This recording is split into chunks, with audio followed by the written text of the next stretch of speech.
We're recording. Good evening, everyone. This is Chairman Jesse Geller. Before we begin, I will confirm that all members and other persons anticipated to participate on the agenda are present and can hear me. Members, when I call your name, please respond in the affirmative. Randolph Micklejohn. Present. Wadner Auger. Present. Staff, when I call your name, please respond in the affirmative. Nicole Perret. Here. Maria Morelli. Here. And do we have anybody from the building department, Mr. Campbell? No, we do not. We do not. Okay. All speakers should identify themselves by name prior to speaking. This hearing of the ZBA in open session is being conducted remotely and in a manner that is consistent with the legislature's extension of provision initially made by March 12, 2020 Executive Order of the Governor concerning the now expired state of emergency in the Commonwealth due to the outbreak of the COVID-19 virus. This body is authorized to meet entirely remotely so long as adequate public access is provided. Adequate public access does not include public participation unless that participation is required by law. This hearing may feature public comment. For this hearing, the ZBA is convening by video conference via Zoom as posted on the town's calendar, which identifies how the public may access the hearing. Be advised that this hearing is and that some attendees may be participating by video conference. Accordingly, please be aware that others may be able to see you, and take care not to screen share your computer. Anything that you broadcast may be captured by the recording. All supporting materials that have been provided to members of this body are available on the town website and attached to this hearing invitation. The hearing will follow the agenda unless I note otherwise. Finally, before turning to the agenda, I will cover some ground rules that will permit clear and effective conduct of our business and help to ensure accurate hearing minutes. I will introduce each speaker on the agenda.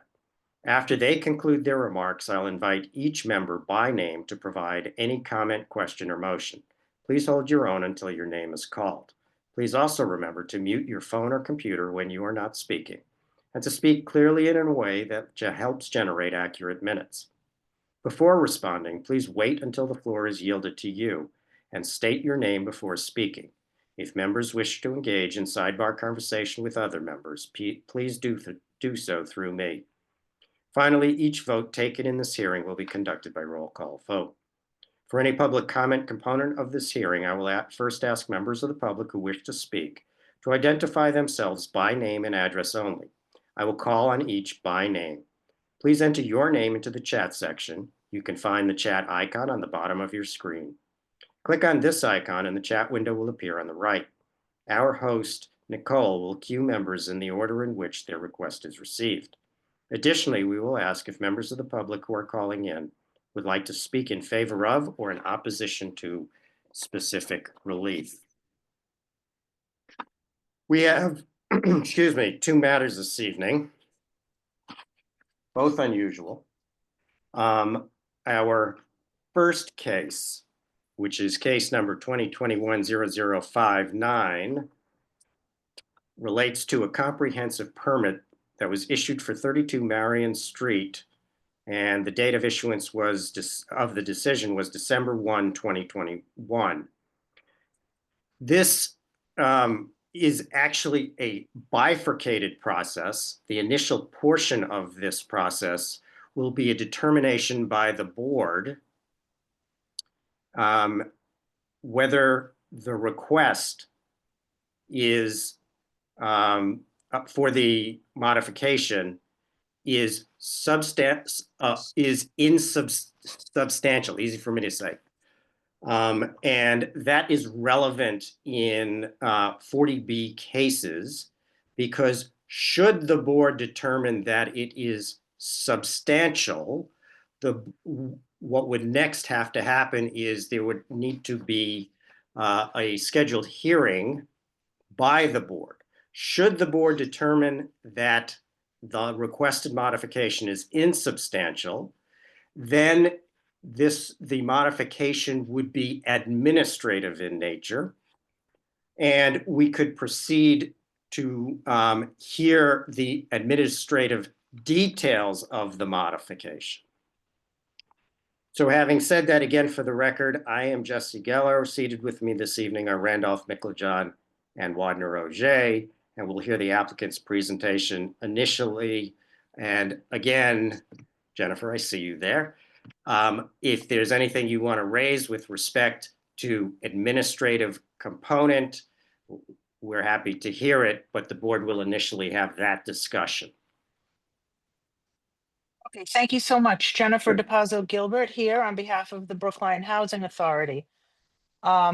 Jesse, did you want me to just say a few words about what I'm asking for and why I didn't quite get that, or do you want Yes. to talk? Oh, yes. Yes, Okay. but I don't want to go into the substantive details. I just want to sort of brushstroke so that we can have the discussion about substantive or Got it. right Got it. or And insubstantial. then I can give you the details after. Right, Got it. exactly. Okay, so as the chair indicated, this is a comprehensive permit, case number 2021-00059.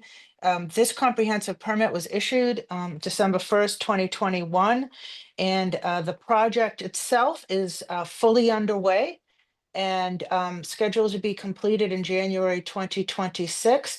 And on February 5th, 2025, I submitted this request for an administrative approval and, as you said, for a step to determine that this is an insubstantial request.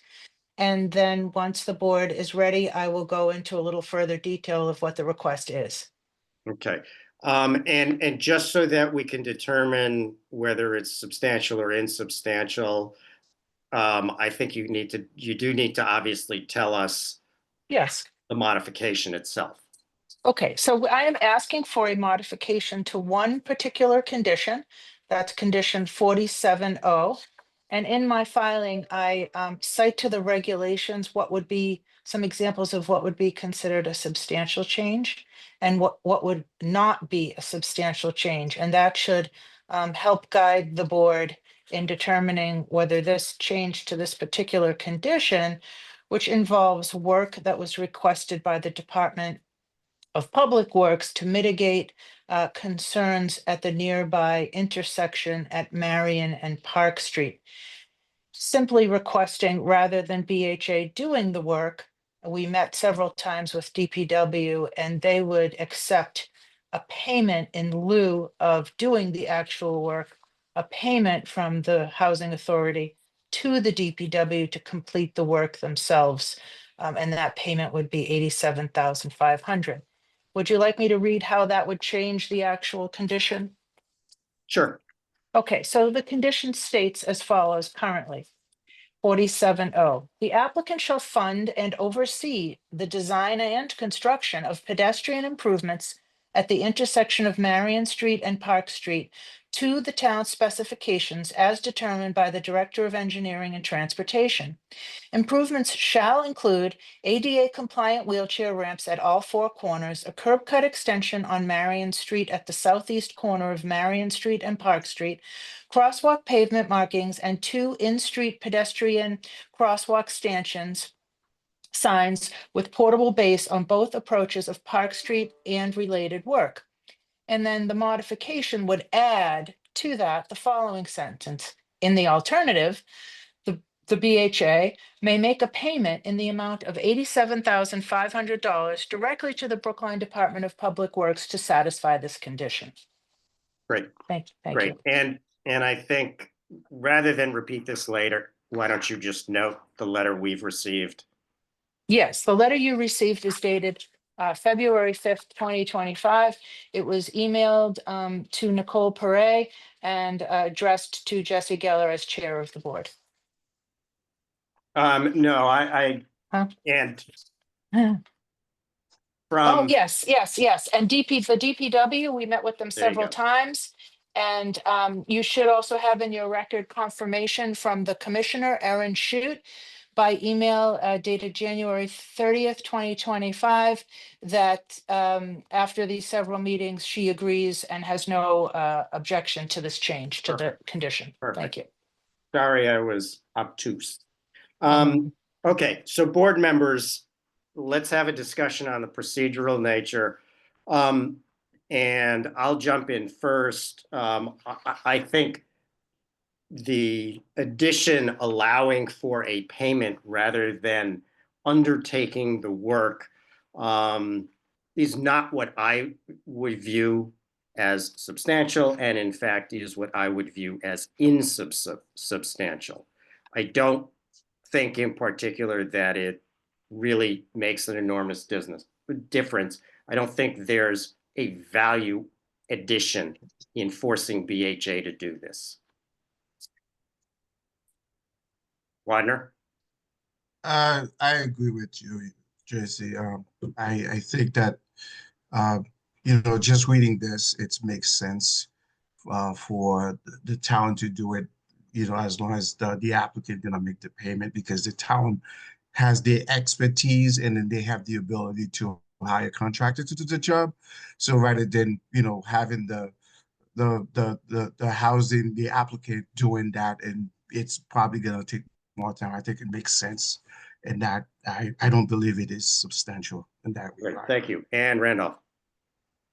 Yeah, I agree. I don't think it is a substantial change. And I've sat on a number of these determinations where there's occasionally a change in what you get when the project is completed. It doesn't appear that there will be any change in the part of the project that includes the improvements at the street intersection. I do just have a question, and because this arises when with the introduction of you know, money possibly changing hands. Was there discussion, or should there be consideration of the conditions stating the time that the payment is to be made? I have no objection to adding that. Absolutely, that it wouldn't be prior to building permit since the project's well on its way. So I would say that the payment should be made prior to application for any certificate of occupancy.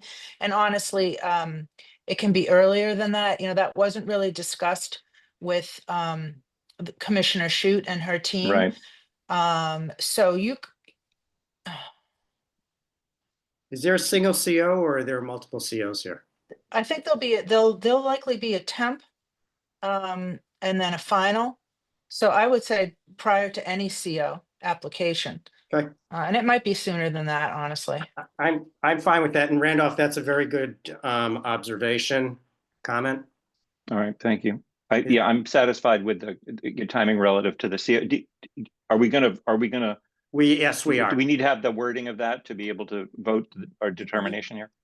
Yeah, yeah. Okay. I just want to make sure. Widener, are you okay with that addition? No, I am okay. That was one of the questions that I had Great. before. I didn't want to ask it earlier in terms of appropriation, whether the money's already there, because I know in terms of budget, public agencies, that the money has to be appropriated for certain purposes.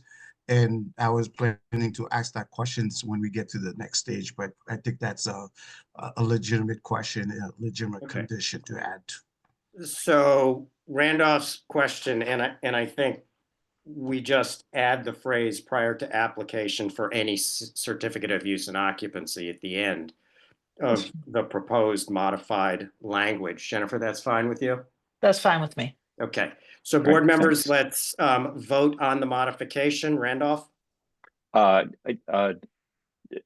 substantial, or how No. do you want us to vote? Is that Now okay? you're voting on the modification Oh, itself. sorry, on the modification.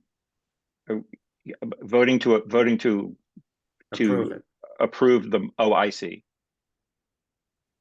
Oh, I see which, now I'm following you now. Yes, I approve the modification as Right. amended on the record. And Randolph and Widener? Yes, I do. Great. And I also vote in favor of that modification. Thank you. Thank you.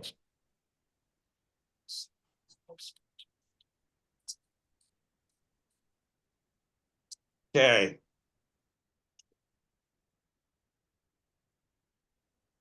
Our next case is case number 2025. And this is an application to waive 2 parking spaces requiring special permit relief, and this involves property at 264 Washington Street. Again, for the record, my name's Jesse Geller, and I'm seated this evening with Randolph Micklejohn and Wadner Auger. Tonight's hearing will be in the following order. We'll hear the applicant's presentation. We will then hear from anyone who wants to speak in favor of or in opposition to the requested relief. We will then hear the planning department reports, and then we will hear any recommendation of the building department, and lastly, the board will deliberate and give its decision. If you do wish to offer testimony, we ask that you start by speaking loudly and clearly. Start by giving us your name and your address. And Jennifer, will you waive reading the notice? Yes, I waive reading the notice. Great. Why don't you go ahead? Sure. Yes, my name is Jennifer DePazzo Gilbert, and I am here on behalf of the Little Children's Schoolhouse, the applicant for this special permit relief for parking for residential use. Lissy and Gladys Ruiz own the Ruiz and Rodriguez Realty LLC. They own the property located at 264 Washington Street. And here with me this evening are the architects who worked diligently with the planning board to get the site plan approval under the new Harvard Street form-based zoning. That site plan review was approved on, and the decision was filed on December 18th, 2024. And that decision allowed for the project to be built. It's a mixed use building with 9,842 square feet gross floor area. It will have a child care facility for preschoolers on floors 1 and 2, and then 3 residential units on floors 3 and 4. It also has some a small outdoor space, 591 square feet of open space. And it was deemed, the existing building there is an old bank. It was deemed by the Preservation Commission not to be historically significant. This went through quite an extensive review. The Brookline Planning Board had opened the public hearing on August 15th, 2024, and held 6 public hearings, closing the hearing in December of 2024. I want to say that the only thing before you, since the building was already approved, is the fact that 3 residential units on the above floors are going to require zoning relief in the form of a special permit. 0.5 spaces for each unit is required under the Harvard Street zoning. And so it's at 1.5, which you round up to 2. So the waiver by special permit for those 2 parking spaces. I have a brief presentation. With me are the architects from Bloom Architecture, Cody, Derek Bloom and Cody Pratt. And if you could allow Cody Pratt to share the screen. Jennifer, I just want to make sure. So, board members, I want to be very clear here. This is here. The only relief that is within the purview of the ZBA this evening pertains to special permits to alleviate the applicant from the parking requirement. That's it. Anything else is outside our jurisdiction. So I want to be clear on that. We have a very well thought through and presented memo from Maria, and I'd like to thank Maria for preparing it and circulating it, that essentially lays out the process and what applies in this instance. And I'm sure all the board members have reviewed it, understand it, and understand the limitations of the hearing. So now I'm going to turn it back to you, Jennifer, and I'm just going to say, I'm more than happy to hear what your team has, but I want to focus on why the ZBA is here tonight. We don't need to see, the project, because No, I'm we not don't have any showing it to control you. over the project, Yeah, and you're no, not here for it. Yeah, exactly. That's exactly right. And I wasn't going to show you the project at all. I was Okay. just going to give you a little neighborhood context. more towards why parking relief Great, is reasonable. great. Okay, so Cody, if you could pull up the presentation that I gave you.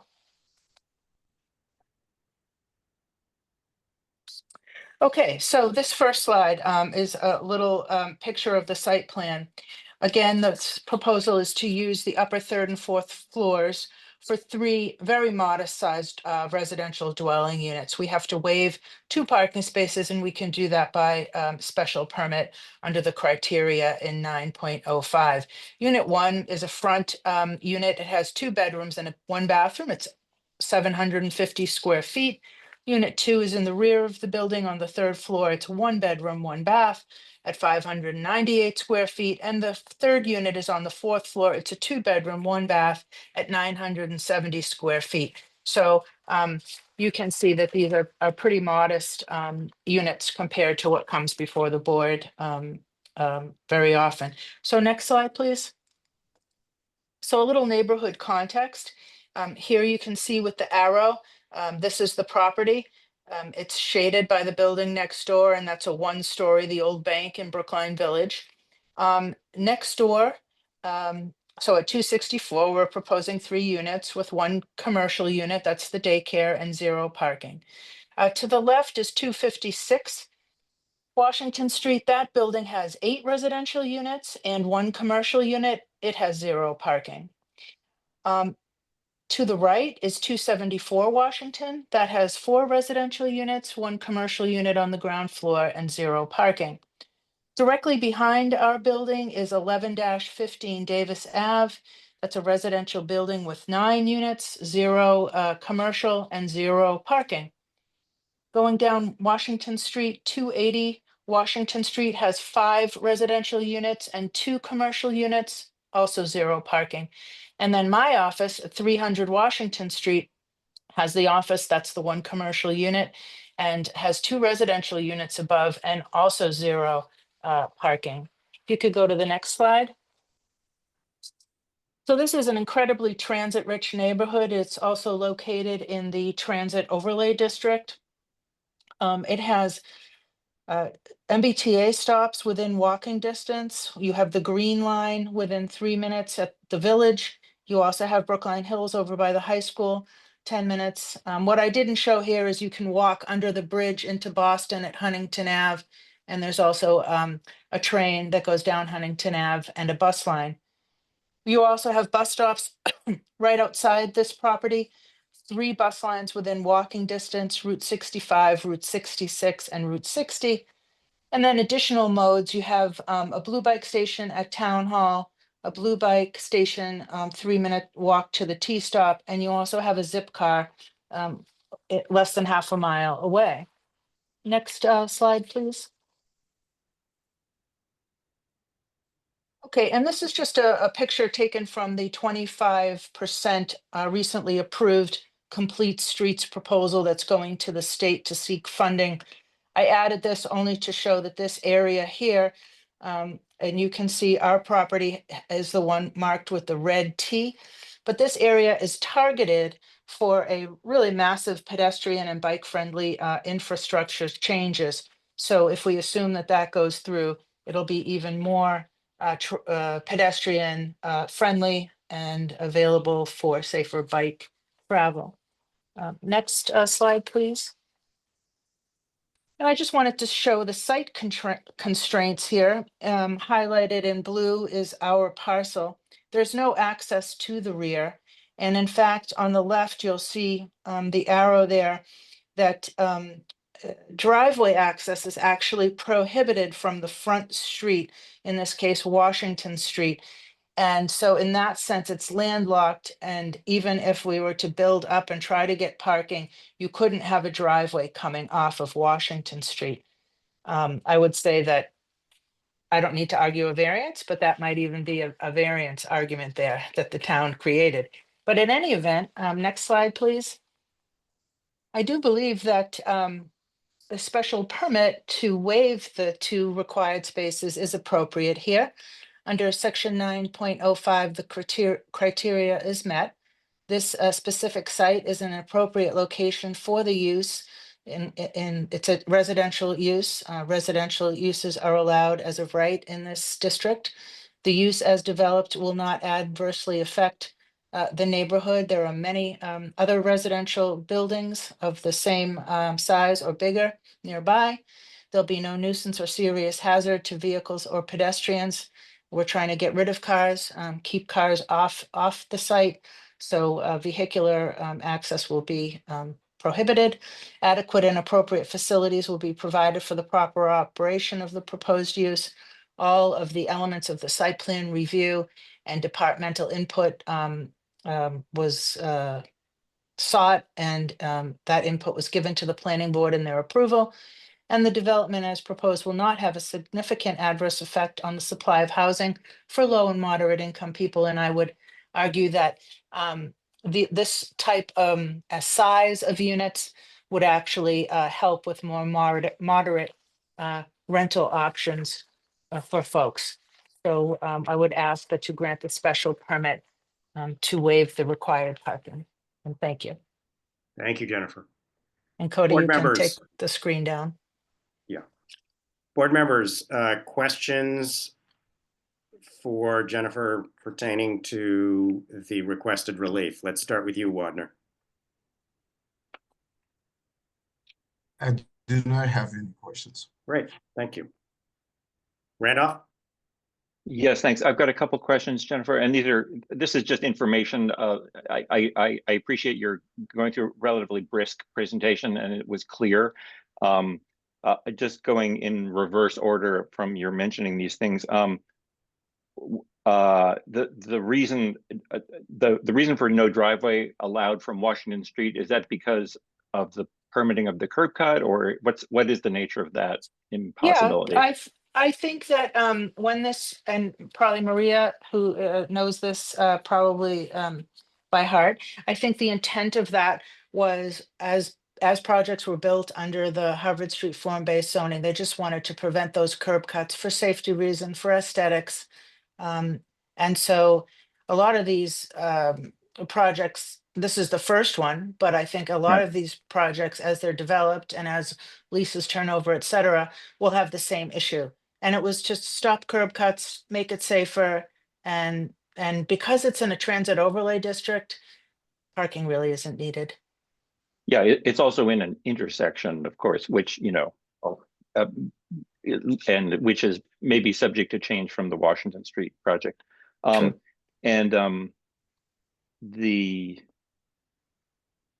So the no access to the rear was because that, and Washington Street is the only frontage, right? There's no That's no correct. legal right of way across a property that connects to the back of the property. That's correct. Okay, thanks. And the last thing, I appreciate the slides of the comparables, commercial, residential, and the no parking. Do you happen to know, because there are other multi-unit buildings in the village, are any of them, say, on the other side of Harvard Street? What's the closest one that actually does have any residential parking for the multi-unit floors? I'm not aware of anyone on the block that I was referring to.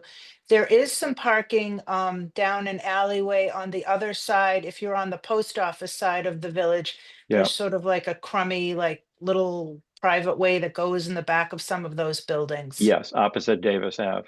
Right. Yeah, that's the closest one that I'm aware of. Okay. And are the upper stories of those buildings on the the Bank of America, the floors, are those residences? Some of them, Maria will some know. of them do. Some of them do Okay. have residential above. Yes. All right. Thank you. Those are all my questions. Thank you, Randolph. And I don't have anything beyond what Randolph has asked. Those were excellent questions. Okay, Jennifer, anything else to your presentation? No, thank you. Great. Okay. So, Nicole, do we have anyone who wishes to speak in favor of or in opposition to the requested relief? No, we do not. Okay, great. Okay, so let's hear Planning Board Planning Department report. Yep, good evening. I'm Nicole Perez, zoning coordinator for the town of Brookline. Planning staff finds that This site is located in the Harvard Street, Main Street District and is well served by existing public transportation. Therefore, we are supportive of the elimination of required parking.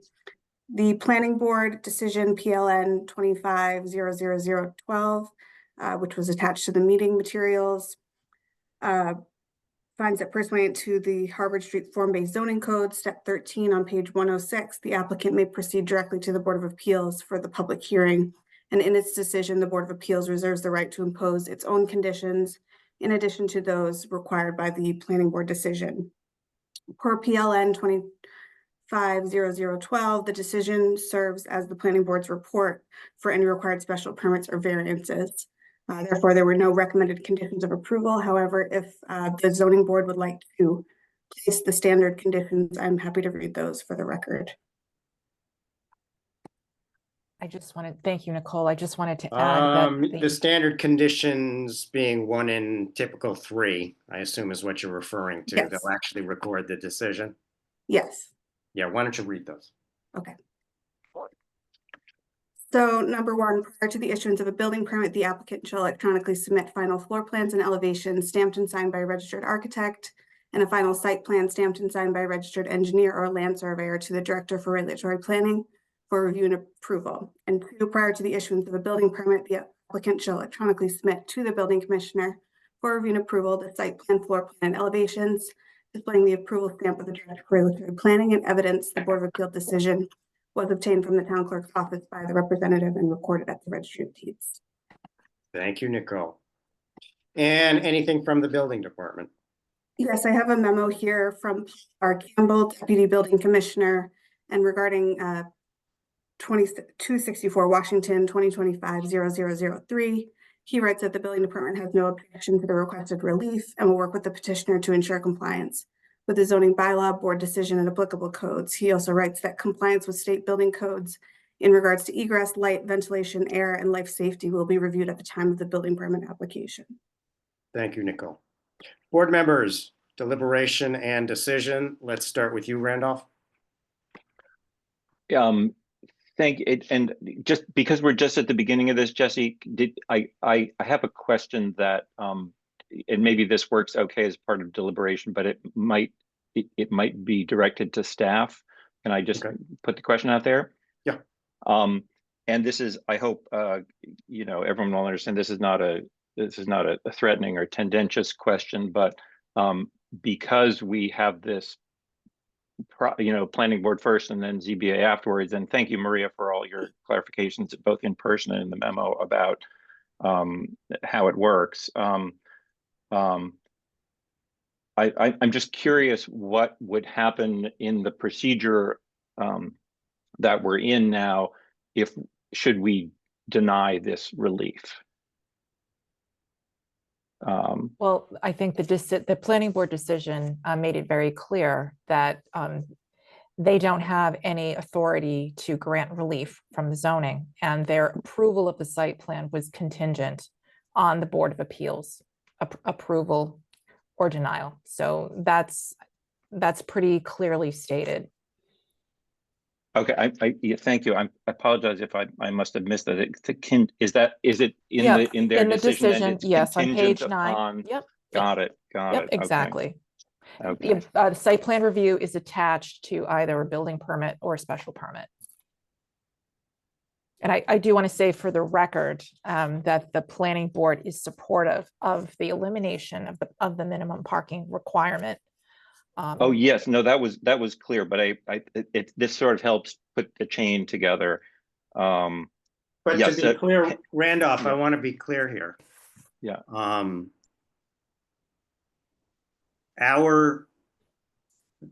The ask before the board and the limited scope of the ZBA is the requested relief concerning the parking. Completely You're understood. not commenting on any other part of this project. It's not like in the standard 40A where the planning board will review the design aspects and come back to the board with a recommendation. This isn't a recommendation. We don't have anything to do with it. Jesse, I thank you. I do completely understand that. Okay. And Maria has really answered the question, which is that, you know, the way in which the planning board decision is written, you know, anticipates the possibility. I'm not suggesting that, you know, advocating for such a possibility, but it makes it states the decision, you know, pending the Board of Appeals approval. And thank you. I've got my question answered. So let me go back to your original prompt and for deliberation, and I will say on the matter of parking, I think the applicant has clearly presented this evening things that we know very well about the Brookline Village, which is that it is a transit-rich environment. B, it has you know, many multi-unit buildings that are supplied with parking, as this one is proposed to be. In my opinion, the special permit conditions under 905 A through E are met, and that leads me to favor a grant of relief for the elimination of the park. Okay, thank you. Wadner? I do agree with my colleague Randolph, and I have nothing more to add. Great, thank you. I think that as noted, there is plenty of public transit available within this area. So the request doesn't create any kind of nuisance or issue otherwise. And I think it meets the requirements under section 9.05 for the reasons read into the record by the applicant's lawyer. So it is a unanimous grant of the requested relief as to waiver of the required parking spaces. I want to thank everyone for participating, and in particular, Maria. Again, I know you spent some time on that memo, but it was particularly helpful. Thank you for your Yes, patience. We're glad to have a workshop in the future as these new procedures become adopted. But thank you for your questions. You certainly made it a better process. Thank Great. you very much, everybody. Thanks, Jennifer. Thank you. Thanks. Good luck Nicole, to the don't go project. yet. Wadner, Nicole, are we done, or is there anything Yes, else? we're done. No more Thank you. business. Thank you, everyone. Have a good Okay. evening. Have a nice Take night. care. Bye-bye. See you next week.